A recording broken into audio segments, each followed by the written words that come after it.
Best health packages up to 80% discount. Tirumala Diagnostics. We are presenting the youngest leader.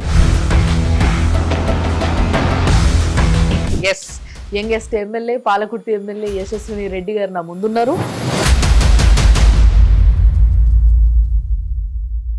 6 సార్లు వరుసగా గెలిచిన వ్యక్తి. So అట్లాంటి వ్యక్తిని ఓడగొట్టి మరి మిమ్మల్ని గెలిపించిండ్రు అని అంటే ఏది బాగా పనిచేసిందంటారు ఈసారి ఎలక్షన్స్ లో మీకు?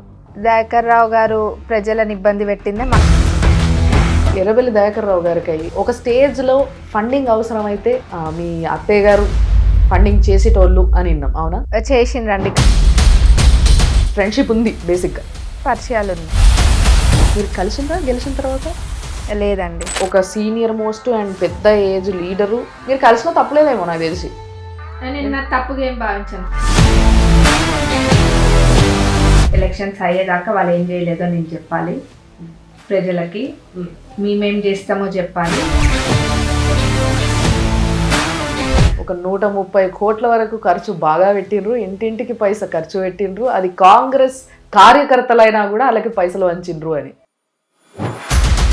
కాంగ్రెస్ ఇచ్చిన 6 ప్రామిస్లు ఏవైతే ఉన్నాయో ఈ 6 ప్రామిస్లని ప్రజలకి ఆన్ టైం ఈ 5 ఇయర్స్లో చేర్చగలుగుతాము అన్న నమ్మకం ఉందా మీకు? నమస్తే, ఈరోజు సుమన్ టీవీ ప్రేక్షకులందరికీ we're presenting the youngest leader. Yes, youngest MLA Palakurthi MLA Yashaswini Reddy garu నా ముందున్నారు. చాలా చిన్న ఏజ్ లో గెలిచి, ఒక పెద్ద వ్యక్తి పైన గెలిచి ఈ రోజు నా ముందు కూర్చున్నారు. కాబట్టి చాలా ముచ్చట్లుండే మాట్లాడేద్దాము. ఇనుండ్రి మీరు కూడా. నమస్తే అండి. నమస్తే అండి. బాగున్నారా? బాగున్నా, మీరు ఎట్లున్నారు? నేను కూడా చాలా బాగున్నా. అండ్ ఫస్ట్లీ కంగ్రాచులేషన్స్, అనుకున్నట్టుగా సాధించిండ్రు. ఎట్లుంది మరి ఎమ్మెల్యే పదవి? మంచిగా ఉందండి. రెస్పాన్సిబిలిటీస్ వచ్చినాయి. మామూలుగా కూడా బేసిక్ గా ఆడపిల్లకి కొంచెం చిన్న ఏజ్ లోనే రెస్పాన్సిబిలిటీస్ వస్తాయి అంటారు. అవును, కానీ ఇప్పుడు ఇది పెద్ద రెస్పాన్సిబిలిటీ చాలా. అది కూడా యాక్చువల్ గా మీ అత్తయ్య గారికి పడాల్సింది మీకు వచ్చి పడ్డది. ఇది ఎట్లా అనిపిస్తుంది? మంచిగానే ఉందండి. అంటే మెయిన్ గా ఇంతమంది ప్రజలకి సేవ చేసే అదృష్టం వచ్చిందని అనుకుంటున్నా. అవునా? అండ్ ఇంకొకటి, పెద్ద వ్యక్తి పైన, ఆల్రెడీ చాలా సీనియర్ పైన 6 సార్లు ఎమ్మెల్యే, ఎంపీ, మినిస్టర్ మళ్ళీ మీదకి వెళ్ళి, సో అలాంటి వ్యక్తి పైన గెలవడం అనేది ఎట్లా అనిపించింది? అది నాకే అంతేం అనిపించలేదండి. అంటే నేను ఎంతసేపు ఒక్క యాంగిల్లోనే చూసిన, ఎవరి మీద గెలుస్తున్నా, దేనికి గెలుస్తున్నా అన్న దానికన్నా గెలవాలి ప్రజల కోసము అన్న దృష్టిలోనే చూసిన నేను. అంటే ప్రజల కోసం గెలవాలని మీరు అనుకున్నారు. ఓకే ఫైన్, ఏ ఎమ్మెల్యే అయినా ఏ నాయకుడైనా ప్రజల కోసం గెలవాలి, నేను ఏదో చేయాలి అనే ఉద్దేశంతోనే గెలుస్తారు, గెలవాలని నిలబడతారు బేసిక్ గా. సో ఇప్పుడు ఎదురుంగ వ్యక్తి కూడా 6 సార్లు వరుసగా గెలిచిన వ్యక్తి. అంటే ప్రజల ప్రేమ ఎంతో, అభిమానము ప్రేమ ఎంతో ఉంటేనే అంత ఓట్లేసి ఆయన గెలిపించుకొని ఉంటారు, రైట్? సో అట్లాంటి వ్యక్తిని ఓడగొట్టి మరి మిమ్మల్ని గెలిపించిండ్రు అని అంటే ఏది బాగా పనిచేసిందంటారు ఈసారి ఎలక్షన్స్ లో మీకు? ఎలక్షన్స్ లో నేను దయాకర్ రావు గారు ప్రజలను ఇబ్బంది పెట్టిందే మాకు కలిసి వచ్చింది. ఇంకా మా అత్తమ్మ వాళ్ళు చేసిన మంచి. అంతే అంటారు. కానీ మాకు వినిపించడం మాత్రం వేరేలాగా వినిపిస్తుంది మేడం. ఎట్లా? ఒక 130 కోట్ల వరకు ఖర్చు బాగా పెట్టిండ్రు, ఇంటింటికి పైసా ఖర్చు పెట్టిండ్రు, అది కాంగ్రెస్ కార్యకర్తలైనా కూడా వాళ్ళకి పైసలు వంచిండ్రు అని. చెప్పేటోళ్ళు ఏదైనా చెప్తారా అండి? ఇంకా చెప్పుకొనియండి. అంతేనా? అంతే. మీరేం పైసలు ఎట్లా అయితే లేదు. కానీ పోనీ ఇది అబద్ధం అనేసి మీరు అంటున్నారు కాబట్టి సరే, కొంచెం పక్క పెడదాం, అబద్ధమా నిజమా అనేది కొంచెం వదిలేద్దాం. బట్ ఏదైతే ఎర్రబెల్లి దయాకర్ రావు గారికి ఆయనకు కూడా ఒక స్టేజ్ లో ఫండింగ్ అవసరమైతే మీ నుంచి వెళ్ళేదట కదా, అంటే మీ అత్తయ్య గారు ఫండింగ్ చేసేటోళ్ళు అని విన్నాం. అవునా? చేసిండ్రండి, గతంలో చేసిండ్రు, 1-2 సార్లు చేసిండ్రు. ఓకే. సో అంటే ఫ్రెండ్షిప్ ఉంది బేసిక్ గా. ఫ్రెండ్షిప్ అంటే అది ఇప్పుడు ఎట్లా, ఇప్పుడు లోకల్, ఇప్పుడు అక్కడ పనులు చేస్తారు, చేసినప్పుడు ప్రోటోకాల్ ప్రకారం అక్కడ లోకల్ ఎమ్మెల్యే అయినా సర్పంచ్ అయినా ఎవరైతే ఉంటారో వాళ్ళని పిలుస్తారు, అట్లా ఉంది. అంతేగాని ఫ్రెండ్షిప్ అనేది మరీ ఎక్కువ లేదు. పరిచయాలు ఉన్నాయి. మీరు కలిసిండ్రా గెలిచిన తర్వాత? లేదండి. లేదు, కలవాలని కూడా అనుకోలే. పాపం ఆయన బాగా ఫీల్ అయి ఉంటారే. అంటే బేసిక్ గా చాలా చిన్న ఏజ్, ఇప్పుడు అసెంబ్లీలో ఉన్న వాళ్ళలో మీరు చాలా చిన్న ఏజ్ ఎమ్మెల్యే, రైట్? సో అలాంటి ఒక సీనియర్ మోస్ట్ అండ్ పెద్ద ఏజ్ లీడరు, చాలా experienced leader, well known leader, అలాంటి లీడర్ ఓడిపోయినప్పుడు మీరు చిన్న ఏజ్ వాళ్ళు కాబట్టి మీరు కలిసిన తప్పలేదేమో నాకు తెలిసి. నేను నా తప్పుగా ఏం భావించాను, కలవడం తప్పుగా ఏం భావించాను. నేను గెలిచిన రోజు కూడా చెప్పిన, నన్ను అడిగినరు మీరు దయాకర్ రావు గారికి ఏం చెప్తారంటే నేను ఒక్కటే అన్న, నేనేం చెప్పానండి, ఎలక్షన్స్ అయ్యేదాకా వాళ్ళు ఏం చేయలేదో నేను చెప్పాలి ప్రజలకి, మేమేం చేస్తామో చెప్పాలి, వాళ్ళు చేయంది చెప్పాలి. ఇప్పుడు నాకన్నా వయసులో పెద్దవాళ్ళు, నేను ఏం చెప్తా నేనేం చెప్పానని చెప్పి. ఓకే. సో మరి ఇప్పుడు మీ సర్వీసెస్ స్టార్ట్ చేసారు ఆల్రెడీ పాలకుర్తిలో, రైట్? ఫస్ట్ మేము అది చూసినాం, మొన్న మీ శంకుస్థాపన కూడా జరిగింది. అవును. ఏదైతే ల్యాండ్ ఒక 80 ఎకరాల ల్యాండ్ ని, మీ ల్యాండ్ అంటే కదా అది పర్సనల్ ల్యాండ్, మీ ఫ్యామిలీ ల్యాండ్ ని మీరు ట్రస్ట్కి ఇచ్చిండ్రు అని, అవునా? అవునండి. సో ఆ ల్యాండ్ లో శంకుస్థాపన జరిగినప్పుడు రేవంత్ రెడ్డి గారిని పిలవలేదా మీరు? పిలిచినామండి. అంటే మా ప్రభుత్వం ఏర్పడ్డది మొన్ననే కదా, ఒక నెల రోజులు అవుతుంది, మస్తు పనులు ఉంటాయి కదా, ప్రారంభోత్సవానికి తప్పకుండా వస్తారు. ఓకే. సో మరి ఆ ల్యాండ్ పక్కనే ఎర్రబెల్లి గారి ల్యాండ్ ఉందా? ఉంది. ఈ విషయంలో మీకు ఆయనకి కొట్లాట అయింది అంటే, మీకు అంటే మీ ఫ్యామిలీకి ఎర్రబెల్లి గారికి కొట్లాట అయ్యింది, ఇక్కడనే అసలు కొట్లాట మొదలయ్యింది అని విన్నాం మేము, అవునా? వాళ్ళ ల్యాండ్ మా ల్యాండ్ పక్కన ఉంది, కరెక్టే. వాళ్ళ ల్యాండ్ మా పక్కన ఉన్నదానికి మాకు ఏం కొట్లాట లేదండి. కాకపోతే కొనేటప్పుడు మేము ల్యాండ్, అంత ల్యాండ్ ఒక్కళ్ళ దగ్గరనే ఉండదు కదా, అందరు ఫార్మర్స్ దగ్గర 5 ఏళ్ళు, మా పెళ్లి 2018లో అయింది, 5 ఏళ్ళకెళ్ళి కలెక్ట్ చేసుకుంటూ వస్తుండ్రు ఆ ల్యాండ్. ఓకే. అక్కడ కొంచెం కొంచెం కొనుక్కుంటా, మరి అది లాస్ట్లోకి వచ్చేసరికి కొనడానికి కొంచెం ఇబ్బంది పెట్టడం జరిగింది. ఓకే. అయితే లాస్ట్ మూమెంట్ లో ఎలక్షన్స్ కి ముందు మీరు అరెస్ట్ అవ్వడం జరిగింది, రైట్? మిమ్మల్ని అరెస్ట్ చేశారు. నేను కాలేదండి. మా అత్తమ్మ మామయ్యకి campaigning, last day of campaigning 28th కదా, అయితే 28th ఈవినింగ్ 5 o'clockకి అది కట్ ఆఫ్ టైమ్. అది చేసుకొని మేము ఇంటికి అప్పుడే వస్తున్నాం, అంటే మేము పాలకుర్తి టెంపుల్ పోయినాం, మా అత్తమ్మ వాళ్ళ ఇంటికి వచ్చిండ్రు అనమాట. అయితే అప్పుడు వచ్చేసరికి పోలీసులు ఉన్నారు, మీరు ఉండద్దు మీరు పోవాలి అని చెప్పి వాళ్ళు వచ్చిండ్రు. అయితే అయిపోయింది, మళ్ళీ పోయినారు వెనకకి, పోయి మళ్ళీ అప్పుడే మేము వచ్చినాం అనమాట. మళ్ళీ నోటీస్ పట్టుకొని మీరు ఉండద్దు, ఇక్కడ ఉండద్దు, మీరు ఈ కాన్స్టిట్యున్సీలోనే ఉండద్దు అని మా అత్తమ్మ మామయ్యని వచ్చి చెప్పిండ్రు. అయితే మేము అడిగినాం, మరి సరే ఇక్కడ ఉండద్దు అంటుండ్రు, బాగానే ఉంది, మరి ఎక్కడ ఉండాలి, తెలంగాణ అంతా ఎలక్షన్స్ అవుతుంది, ఈడొద్దా హైదరాబాద్ పోతే ఆడికెళ్ళి పంపిస్తారు, ఇంకెడికో పోతే ఇంకెడికెళ్ళో కూడా పంపిస్తారు, మరి ఎక్కడ ఉండాలని ఆ రోజు బాధ అనిపించింది. అంటే ఎన్నో లక్షల మంది ఉంటారు, ఎంతో మంది అక్కడ మీకు తెలియంది ఏం కాదు, ఎంతో మంది ఉంటారు అట్లా చూసుకుంటే, మరి వాళ్ళందరిని ఎక్కడ పంపిస్తారని అనిపించింది. ఓకే. మరి దౌర్జన్యం అవసరమా అని. ఓకే. ఈ లాస్ట్ మూమెంట్ లో ఈ ఇష్యూ ఏదైతే జరిగిందో, ఈ ఇష్యూ మీరు గెలవడానికి చాలా సహకరించింది అని కొంతమంది మాట్లాడుతున్నారు, ఏమంటారు మీరు? అంటే సింపతి అనేది లాస్ట్ మూమెంట్ లో, ఎలక్షన్స్ అంటే మీకు తెలియదు ఏం లేదు, ఇప్పుడు ఇంకా మీరు తక్కువ ఏజ్ లో చాలా చూసి వచ్చిర్రు. ఒకటి పైసలు, రెండోది సింపతి, మూడోది జనాల్లో ఒక విపరీతమైన క్రేజ్. ఎలాంటి క్రేజ్ అంటే అది వీళ్ళని గెలిపించుకోవాలి, వీళ్ళు ఏదో ఒకటి చేస్తారన్న ఒక నమ్మకం తెచ్చుకోవడం, నమ్మకం బేసిక్గా చెప్పాలంటే. సో ఈ 3 ఎలక్షన్స్ టైంకి దగ్గర పడ్డప్పుడు చాలా ఇంపార్టెంట్. ఈ 3 ఏ కార్డు మీకు బాగా పనికొచ్చింది, ఏ కార్డు మీరు బాగా ప్లే చేయగలిగినారని మీరు అనుకుంటున్నారు? ఏ కార్డు ప్లే చేయాలని అనుకోలేదండి, కానీ బాగా పనిచేసింది ఏదంటే, ముందు నుంచి సేవ చేయడం వల్ల ప్రజలకి వీళ్ళు ఏదో దోసుకోనికైతే రాలేదు, మాకు సేవ చేయడానికి వచ్చిండ్రు, ఏదో చేస్తారు మాకన్నదైతే ఎక్కడ చూసినా అది బాగా కనిపించింది. ఇంకా మమ్మల్ని ఇబ్బంది పెట్టిండ్రు కదా, ఆ ఇబ్బంది పెట్టింది వాళ్ళందరు చూసిండ్రు, ఆడబిడ్డల్ని వేసి ఇబ్బంది పెడుతుండ్రు అన్నది కూడా వాళ్ళు బాగా అనుకున్నారు. సో ఇబ్బంది పెట్టింది ఎవరంటారు మరి? అని నేను చెప్పడం ఎందుకు, అందరికి తెలిసిందే కదా. లేదండి, తెలియదు, కన్ఫ్యూజన్ అది, మీరు చెప్పాలి, మీరు చెప్తే ఇంకొంచెం క్లారిటీ తెలిసిపోతుంది. లాస్ట్ రోజు మటుకు దయాకర్ రావు గారే పంపించిండ్రండి. అవునా? సో ఆయన పంపించి ఇబ్బంది పెట్టిండ్రంటారా? ఇబ్బంది పెట్టిండ్రా లేదా అన్నది అందరు చూసిండ్రు, అది దేవుడికి వదిలేద్దాం. అంటే అది సింపతి కిందికి వచ్చి వీళ్ళకి ప్లస్ అవుతుంది అని ఆలోచించేంత ఆలోచన ఇది లేదంటారా ఆయనకి?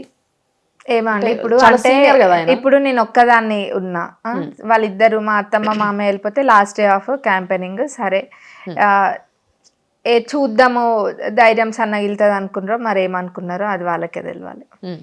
కాకపోతే అది బ్యాక్ ఫైర్ అయింది. ఓకే, కానీ ఎక్కడైనా మీరు నిజంగా మీరు అన్నట్టుగా మీకు ధైర్యం తగ్గిందా? ఎక్కడైనా వెనక కేసులు రాడు? నాకు ఎక్కడ తగ్గలేదండి నిజంగా చెప్పాలంటే. నేను వచ్చినప్పుడు ఇంత ఇదిగా లేను. వాళ్ళు ఎక్కడెక్కడ నెగిటివ్ చేసుకుంటూ వచ్చిండ్రో అక్కడక్కడ ఇంకా ముందుకే వెళ్ళినా కానీ ధైర్యం ఎక్కడ తగ్గలేదు, ధైర్యం పెరుగుకుంటూ పోయింది. అండ్ ఇంకొకటి ఉంది ఏంది అని అంటే యశస్విని రెడ్డి గారికి యాక్చువల్గా నిజంగా చెప్పాలంటే మీరే ఒక మామూలు ఎమ్మెల్యే, మీకు షాడో ఎమ్మెల్యేగా ఝాన్సీ రెడ్డి గారు ఉంటారు. అంటే అసలు ఎమ్మెల్యే ఎవరు అనేది క్వశ్చన్ ఇక్కడ. గెలిచింది మీరు, ఓకే, ఇది కొంతసేపు కళ్ళు మూసుకొని పక్క పెడదాం. ఇద్దరు పేర్లు వినిపిస్తున్నాయి. పాలకుర్తి ఎమ్మెల్యే ఎవరు, యశస్విని రెడ్డియా ఝాన్సీ రెడ్డియా అంటే ఏం చెప్తారు? ఆబ్వియస్గా యశస్విని రెడ్డి అనే చెప్తా అండి నేను, విత్ నో డౌట్. మరి అట్లనే ఝాన్సీ రెడ్డి గారు అంటారా? అందరికీ అది కూడా తెలిసిన విషయమే. ఝాన్సీ రెడ్డి గారికి రావాల్సిన టికెట్ యశస్విని రెడ్డికి వచ్చిందని. ఝాన్సీ రెడ్డిని చూసి ఓట్లు కూడా జనాలు వేసిండ్రు, యశస్విని రెడ్డిని కూడా చూసేసిండ్రు. ఝాన్సీ రెడ్డి యశస్విని రెడ్డి ముందు ఝాన్సీ రెడ్డి ఉంది, యశస్విని రెడ్డి. మీరే అన్నారు మా అత్తగారు వాళ్ళు చేసిన ఏదైతే సేవ ఉందో దాన్ని చూసి ఓట్లేసి. అవును, రైట్. ఇది ఫస్ట్ నుంచి మీరు 3 సార్లు అన్నారు, ఇప్పుడే చెప్పండి. సో అలాంటప్పుడు మిమ్మల్ని చూసి జనాలు ఓట్లు వేసారు అనే క్వశ్చన్ లేదు ఇక్కడ. నేను చెప్తున్నా కదా, అదే నన్ను చూసి కూడా వేసిండ్రు. ఇప్పుడు యశస్విని రెడ్డి అని అది కూడా చెప్తున్నా కదా, నన్ను చూసి కూడా వేసిండ్రు. ఎందుకంటే నేను జనాలకు పోయినప్పుడు కనెక్ట్ అయినా, జనాలతో వాళ్ళ సమస్యలు తెలుసుకోవడం అయినా కానీ ఏదైనా. నేను పాలిటిక్స్ అంటే ఇట్లుంటుందా అని అనుకున్నా వాళ్ళ బాధలు చూసి. ఎక్కడ పోయినా కానీ వాళ్ళకి ఇల్లు అయినా ఏదైనా మాకు అవి రాలేదు ఇది రాలేదు అని వాళ్ళు బాధలు చెప్తుంటే, సరే వీళ్ళకి ఏదో చేయాలన్న ఇది నాలో వచ్చింది. అది వాళ్ళందరూ కూడా గమనించిండ్రు. ఎక్కడ పోయినా కానీ ఎంతో ఆదరించిండ్రు, వాళ్ళ అభిమానాన్ని. యాక్చువల్గా మీరు ఇది చెప్తుంటే నాకు ఒక ఇన్సిడెంట్ గుర్తుకొచ్చింది. రీసెంట్ ఒక వీడియో చూసిన నేను. ఎవరో ఒక ఆవిడ వచ్చి మిమ్మల్ని అడుగుతున్నారు, నాకు ఇల్లు కావాలమ్మా, ఇల్లు లేదమ్మా అని చెప్పి బాధపడుకుంటే అడుగుతుంది. అయితే దాని కింద కొన్ని కమెంట్స్ మీరు చదివినరో లేదో నేను చదివినా, ఎందుకంటే మేము కొన్ని అలాంటి ఫాలో అవ్వాల్సి ఉంటుంది. అండ్ కొంతమంది దగ్గర నుంచి ఫీడ్బ్యాక్ తీసుకున్నా. కొంతమంది ఏమన్నారంటే, అమ్మ నువ్వు ఎమ్మెల్యే తల్లి, నువ్వు స్పందించాలి ఫస్ట్, ఇమీడియట్ గా వాళ్ళకి ఊరటం కలిగియాలి. కానీ ఒక ఆఫీసర్ లాగా, ఒక ఐఏఎస్ ఆఫీసర్ లాగా, ఒక ఎంఆర్ఓ లాగా అట్లా మాట్లాడుతున్నారు. రూల్స్ అండ్ రెగ్యులేషన్స్ నువ్వు పోయి అప్లై చేసుకో, తర్వాత మా వాళ్ళు వచ్చి నీకు ఎలిజిబిలిటీ ఉందా లేదా చెక్ చేస్తారు, దాని తర్వాత ఇస్తారు. ఇదంతా ప్రాసెస్ అయి ఉండొచ్చు, కాదనడానికి లేదు. డెఫినెట్లీ ప్రాసెస్లో వెళ్ళాలి ఎవరైనా, కాదని నేను అన్నాను. కానీ ఒక ఎమ్మెల్యేగా మీ బాధ్యత అది కాదు. మీరు ఫస్ట్ వాళ్ళకి ఓ భరోసా ఇవ్వాలి. భరోసా ఇచ్చి, అమ్మ నేను చూస్తామ్మా, నేను మాట్లాడితే నేను గుర్తుపెట్టుకుంటా, నిన్ను నా మనిషిని పంపిస్తా అండం వేరు. కానీ ఇంకా మీకు ఆ క్వాలిటీస్ రాలేదు, మీరు ఒక ఐఏఎస్ ఆఫీసర్ లాగా బిహేవ్ చేస్తున్నారు అని కొందరు అంటున్నారు. మీరేమంటారు దీనిపై? నోర్లున్న వాళ్ళు ఏమైనా మాట్లాడుకుంటారు, అది నేను పట్టించుకోను అనుకోండి. ఆబ్వియస్ గా జెన్యున్ గా అది నేను అన్నా అనుకోండి, నేను పట్టించుకుంటా. నేను ఆనంది కల్పించుకుంటే దేవుడు చూసుకుంటాడు వాళ్ళని. నేను ఎక్కడైనా ఎవరైనా వస్తే క్లియర్ కట్ గా మేమున్నాము, మేము చూసుకుంటామని నేను ఎక్కడ చెప్పకుండా లేను ఎవరికైనా కానీ. కాకపోతే కొంతమంది ప్రజాపాలనకు పోయినప్పుడు, ప్రజాపాలన పెట్టిందే అప్లై చేసుకోవడానికి కదండి, అది అప్లై చేసుకోవడానికి పెట్టిండ్రు, వాళ్ళు అప్లై చేసుకుంటారు. రాకపోతే మటుకు మా దగ్గర రాండమ్మా తప్పకుండా అవుతుంది అని మటుకు నేను ఒక్కళ్ళకి కూడా చెప్పకుండా లేను. అంటే బేసిక్ గా ప్రజాపాలన అనే ఈ పదం కన్నా కూడా ప్రజల వద్దకు పాలన అనే పదం చాలా ఫెమిలియర్ గా ఉంటది మనకి. ప్రజాపాలనకు పోయినప్పుడు చెప్పినప్పుడు ప్రజల దగ్గరికే పాలన తీసుకురావడం జరిగింది, ప్రజలకు అనుకూలంగా ఉండడం కోసం, ప్రజలకు ఏమి ఇబ్బంది లేకుండా ఉండడం కోసం అని చెప్పింది. సో ప్రజల వద్దకు పాలన తీసుకుపోబోతున్నారా మీరు? ప్రజలకు పాలన చేయడానికి ట్రై చేస్తున్నారా మీరు? ట్రై చేయట్లేదు, చేస్తాం, డెఫినెట్ గా చేస్తారు. సో మీ ప్లాన్స్ ఏంది? నెక్స్ట్ ఏం చేయబోతున్నారు పాలకుర్తికి? పాలకుర్తిలో ఫస్ట్ మాది అది చెన్నూరు రిజర్వాయర్, పాలకుర్తి రిజర్వాయర్, అది అస్కల్ది 3 కలిసి ఉన్నాయి. వాటికి అది ఫస్ట్ అది స్టార్ట్ చేద్దాం అనుకుంటున్నాం. దానికోసము ఇంకా అట్లనే మేము ఏమేమైతే ప్రామిసెస్ చేసినామో, డిగ్రీ కాలేజే కానివ్వండి, ఇంకా వేరే ఏమైనా అవన్నీ ఒక్కొక్కటి చేసుకుంటూ వస్తాం. ఓకే. అండ్ మీరు టార్గెటెడ్గా, అంటే మీరు అన్నారు కదా నన్ను చూసి కూడా ఓట్లు వేసిండ్రు అని, అంటే జనాలు మిమ్మల్ని చూసి ఓట్లు వేయాలి అని అంటే మీకు నిజంగా ఆ కాన్స్టిట్యున్సీ గురించి, అక్కడ ప్రజల కష్టాల గురించి, వాళ్ళ రిక్వైర్మెంట్స్ గురించి మీకు బాగా తెలిసి ఉండాలి. సో మీరు గమనించింది ఏంది? పాలకుర్తిలో ప్రజలకి ఏం కావాలా నిజంగా చెప్పాలంటే? ఈ మెడికల్ కాలేజీలు ఇవన్నీ వేరాస్ తెలంగాణలో చాలా జిల్లాలలో ఇంకా చాలా అవసరాలు ఉన్నాయి. ఇంజనీరింగ్ కాలేజీలు కావాలి, మెడికల్ కాలేజీలు కావాలి, ఇంకోటి కావాలి, ఇట్లా చాలా ఉన్నాయి. సో ఇవన్నీ పక్కకు పెడితే పాలకుర్తికి బేసిక్గా ప్రజల నీడ్స్ ఏంది? పాలకుర్తిలో అంటే ఫస్ట్ ఇల్లు ఎక్కడ పోయినా కానీ ఇల్లు అడిగిన మీరు ఇందాక నా పైన అన్నారు కదా, దాని గురించి ఫస్ట్ చెప్పుకొస్తాను నేను. ఎక్కడ పోయినా కానీ ఇల్లది అన్నది ఫస్ట్ నేనే చెప్పిన, దాని నుంచి మీరు నన్ను క్వశ్చన్ అడిగినారు. ఎక్కడ పోయినా వాళ్ళు ఇందిరమ్మ ఇల్లు ఉన్నాయి ఇక్కడ, కానీ మాకు ఇల్లు వాళ్ళు బీఆర్ఎస్ ప్రభుత్వం ఉన్నప్పుడు ఇల్లు రాలేదన్నారు. వచ్చిన ఒకటో రెండో ఇల్లు వచ్చినా కానీ అది వాళ్ళ పార్టీ వాళ్ళకి వాళ్ళ తొత్తులకి ఇచ్చిండ్రని చెప్పి బాధపడ్డారు చాలామంది. ఇంకొంతమంది కాంగ్రెస్ వాళ్ళమని చెప్పి మా ఇంటి ముందు రోడ్లు పోయలేదు, మమ్మల్ని చూడని కూడా మాకేమి ఇల్లు కానీ ఏవి కానీ ఇవ్వలేదు, కొంతమంది ఫెన్షన్ ఇవ్వలేదు అన్నారు కాంగ్రెస్ వాళ్ళు అని చెప్పి. ఇట్లా చాలా ఇవన్నీ చిన్న చిన్న సమస్యలు. ఇవి ఇల్లది మటుకు బాగా సమస్య అదొకటి వినిపించింది చాలా మంది దగ్గర. ఫెన్షన్లు కొన్ని చోట్ల ఫెన్షన్లు వినిపించింది. మళ్ళీ రోడ్లు కొన్ని చోట్ల, అన్ని చోట్ల అంటలేను, కొన్ని చోట్ల రోడ్లు.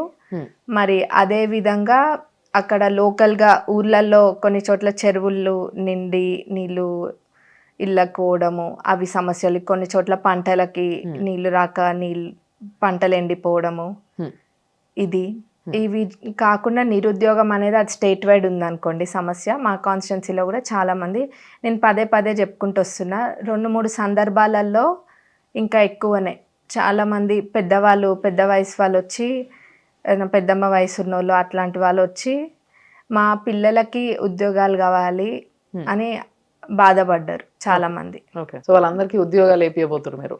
ఉద్యోగాలు ఏపీఎనికే ట్రై చేస్తా అంటున్నా కదా. డెఫినెట్లీ.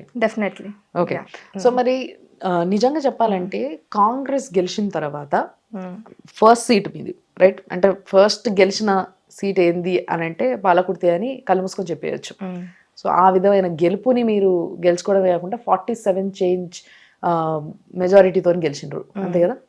సో ఇంత మెజారిటీతోని ఒక వ్యక్తి పైన గెలిచినప్పుడు మీ బాధ్యతలని మీరు చేయగలిగే ఏదైతే కెపాసిటీస్ ఉన్నాయో ఆ కెపాసిటీని మీరు సంపాదించుకున్న నమ్మకం మీకుందా? ఉందండి, 100% ఉంది నాకు ఆ నమ్మకము. ఇంకా మా ప్రజలకు ఏం కావాలన్నది కూడా నాకు తెలుసు. మెయిన్గా ఈ రిజర్వాయర్ల పనులు పూర్తి చేసుకుంటే దీని ద్వారా ఎన్నో లక్షల ఎకరాలకి నీళ్ళు వస్తాయి. ఓకే, అట్లా ఇంకా చాలా ఉన్నాయి, అవన్నీ కూడా వాళ్ళకి ఏం అవసరం ఉందో తెలుసు. ఇంకా ఇప్పుడు కూడా మేము ప్రజలకు ఎప్పుడు అందుబాటులోనే ఉంటున్నాం, వచ్చి కలవడము, ప్రజలు వాళ్ళ సమస్యలు చెప్పడము.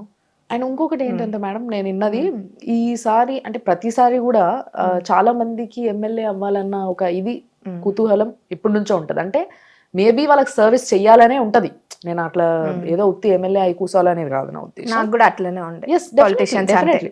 డెఫినెట్లీ ఏ పొలిటిషియన్ కైనా, ఎంత పని చేయని వాడికైనా అట్లీస్ట్ ఎమ్మెల్యే అవ్వాలి అని ఆలోచిస్తున్నారు అని అంటే ప్రజలకు ఏదో చెయ్యాలన్న మూల ఎక్కడో ఉండే ఉంటుంది. డెఫినెట్లీ లేకుండా అయితే ఎవరు ఉండరు. చేస్తారా చేయరా అనేది సెకండరీ, అది వేరే టాపిక్ అది. బట్ ఆలోచన మాత్రం కంపల్సరీ ఉంటుంది.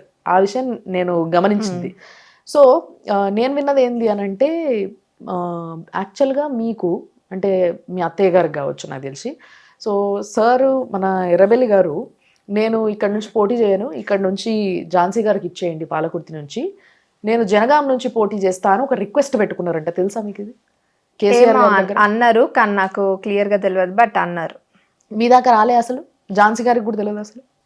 తెలిసి ఉండొచ్చు అండి, నేను అది అత్తయ్యనే అడగండి అని అంటారా? సో డెఫినెట్లీ నాకు అంటే వినిపించింది, ఆ మాట అయితే వినిపించింది. ఒకవేళ అది జరుగుంటే, ఒకవేళ దానికి కేసీఆర్ గారు ఒప్పుకొని ఉండుంటే ఈ రోజు మీరు బీఆర్ఎస్ పార్టీలు ఉంటుండే, అంతేనా? నేను బీఆర్ఎస్ పార్టీలో ఎందుకుంటా అండి, కాంగ్రెస్లోనే ఉంటాను. నేను చిన్నప్పటి నుంచి అయినా మా ఇంట్లో మా డాడీ వాళ్ళ సైడే కానివ్వండి, ఇక్కడ అత్తమ్మ వాళ్ళకు కూడా అక్కడ కాంగ్రెస్ అంట. ఓకే, మా ఇంట్లో మటుకు కాంగ్రెస్ తప్ప ఏది వినిపించలేదు ఇక్కడ. అంతే. ఎందుకు ఇష్టం మీకు కాంగ్రెస్ అంటే? Why do you choose Congress? మా పేరెంట్స్ ఎందుకు చూస్ చేసుకున్నారో, మా గ్రాండ్ ఫాదర్స్ వాళ్ళంతా ఎందుకు చూస్ చేసుకున్నారో నాకు తెలియదు.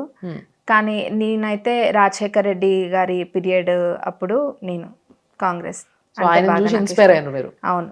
రాహుల్ గాంధీ గారితో మీకు మంచి రిలేషన్స్ ఉన్నాయి మీ ఫ్యామిలీ వాళ్ళతో అనేసి ఇందమా? అవునా? నాకంటే మొన్న యుఎస్కి వచ్చిండ్రు కదా రాహుల్ గాంధీ గారు, మా అత్తమ్మ కలిసిండ్రు. సో అక్కడ జస్ట్ రిలేషన్ అంటే జస్ట్ ఒక కలిసిండ్రు అంతే, ఒకసారి తెలుసు అంతే. సో మరి ఈ రిలేషన్ ఈ కాంగ్రెస్ లా ఇప్పుడు మొన్నటి వరకు కూడా ఇప్పటికీ కూడా కొంత అంటే ఎవరికి ఎటు ఏది ఇవ్వాలి ఏమి ఇవ్వద్దు అనే కన్ఫ్యూజన్ నడుస్తూనే ఉంది. రైట్? ఈ కన్ఫ్యూజన్ లో ఉన్న కాంగ్రెస్ పార్టీ ఈ సమయంలో కరెక్ట్ అనుకుంటున్నారు అంటే ఇప్పుడు చూసారు కదా, గెలిచిన తర్వాత కొన్ని రోజుల నుంచి చూస్తున్నారు. సో దీంతో కాంగ్రెస్ పార్టీ తెలంగాణని ముందుకు తీసుకుపోగలుగుతుందా, పేరు సంపాదించగలుగుతుందా, బీఆర్ఎస్ని గుర్తు చేయకుండా ఉండగలుగుతుందా? డెఫినెట్గా చేస్తుందండి, అందులో డౌటే లేదు. కాంగ్రెస్ పార్టీ ఇప్పటికే ప్రభుత్వం ఏర్పడ్డ 2 రోజుల్లోనే కొన్ని అమలు పరవడం జరిగింది. మళ్ళీ ఇంకా చూసుకుంటే ఈ ప్రజాపాలన కూడా పెట్టిండ్రు. దాని ముఖ్య ఉద్దేశం ఏంటంటే మిగతా గ్యారంటీలు కూడా అన్ని ప్రజలకి అందాలి అన్నది మా ముఖ్య ఆలోచన, మా అధిష్టానంది, ఓకే, మా ప్రభుత్వంది. ఓకే. అండ్ మీవి ఏవైతే 6 ప్రామిస్లు ఇచ్చారో, కాంగ్రెస్ ఇచ్చిన 6 ప్రామిస్లు ఏవైతే ఉన్నాయో, ఈ 6 ప్రామిస్లని ప్రజలకి ఆన్ టైం ఈ 5 yearsలో చేర్చగలుగుతాము అన్న నమ్మకం ఉందా మీకు? అసలు అందులో డౌటే లేదు. ఈ క్వశ్చన్ ఎందుకు అడుగుతున్నా అంటే, నేను టైం విల్ పాస్, డెఫినెట్లీ అందరికి టైం వస్తుంది. సో ఒక 5 సంవత్సరాల తర్వాత నేను అడిగినప్పుడు ఇది రిఫరెన్స్ ఉంటుందని అడుగుతున్నా నేను. అడగండి, రికార్డ్ చేసుకోండి మళ్ళీ. డెఫినెట్లీ అంటే అది నా డ్యూటీ మేడం. మీరు అది ఎట్లా అనుకున్నా కూడా that's my duty as a journalist. So నేను అడగాలనుకున్నది ఏంటంటే, ఈ 5 సంవత్సరాలలో మీరు ఇస్తున్న ఈ 6 ప్రామిస్లు పూర్తి చేస్తా 100% అని మాటిస్తారా ప్రజలకి? ఇస్తామండి, తప్పకుండా ఇస్తాం. మీ నోటితో మీరే చెప్పుర్రి. ప్రజలకు తప్పకుండా మాటిస్తామండి. నేను ముందుకెళ్ళి కూడా చెప్తున్నా, కొంచెం ముందో వెనకనో కావచ్చు కానీ ఆ 6 గ్యారెంటీలు మటుకు తప్పకుండా ప్రతి ఒక్కరికి, అర్హులైన వాళ్ళకి, నిజంగా అర్హులైన వాళ్ళకి తప్పకుండా అందుతాయి. Very nice madam, thank you. And yes, మిమ్మల్ని చూస్తుంటే నిజంగా చాలా మందికి ఇన్స్పిరేషన్గా మారుతున్నారు మీరు. అంటే చిన్న ఏజ్లో పాలిటిక్స్ని బీట్ చేయగలుగుతాం, మేము నిలబడగలుగుతాం, మేము గెలవగలుగుతాం అన్న ఒక హోప్ని తీసుకొచ్చారు మీరు ప్రజల్లో. Thank you so much for that. And మీరు కూడా ఇట్లానే మీ ఏజ్ గ్రూప్ వాళ్ళని పాలిటిక్స్లోకి తీసుకురావడానికి ఇంకా ఎంకరేజ్ చేయాలని నేను కూడా కోరుకుంటున్నాను. డెఫినెట్గా ఎంకరేజ్ చేస్తా అండి. ఎందుకంటే నార్మల్గా పాలిటిక్స్ అనగానే ఒకటి ఉంటుంది మైండ్లో ఎవరికైనా, అందులో ఏళ్ళు పెట్టాలనుకోరు ఎవరు, అవును, ముఖ్యంగా మా ఏజ్ వాళ్ళు. కానీ అట్లేం లేదు, మనకి ఎప్పుడు ఒకటేలాగా ఉండదు. మనకు మంచిగా ఏదైనా చేయాలన్న మంచి భావన ఉంటే ఆ మార్పు మనమే ఎందుకు తీసుకురావద్దు అని యూత్కి కూడా నేను చెప్తున్నా. మనం తప్పకుండా యూత్ మార్పు తీసుకురావచ్చు. అంటే ఇప్పుడున్న పెద్దవాళ్ళు మార్పు తీసుకురావట్లేరని కాదు, వాళ్ళ మార్పు వాళ్ళు తప్పకుండా తీసుకొస్తారు. యూత్ లాగా కొత్త ఆలోచనలతోటి ముందుకెళ్ళాలి.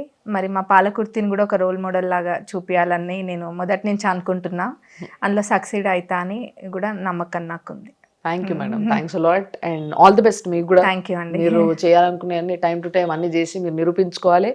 మీలాంటి లీడర్స్ ఇంకా చాలా మంది రావాలి, యంగ్ లీడర్స్ అని మేము కూడా కోరుకుంటున్నాం. All the best and thank you. Thank you అండి. Thank you so much.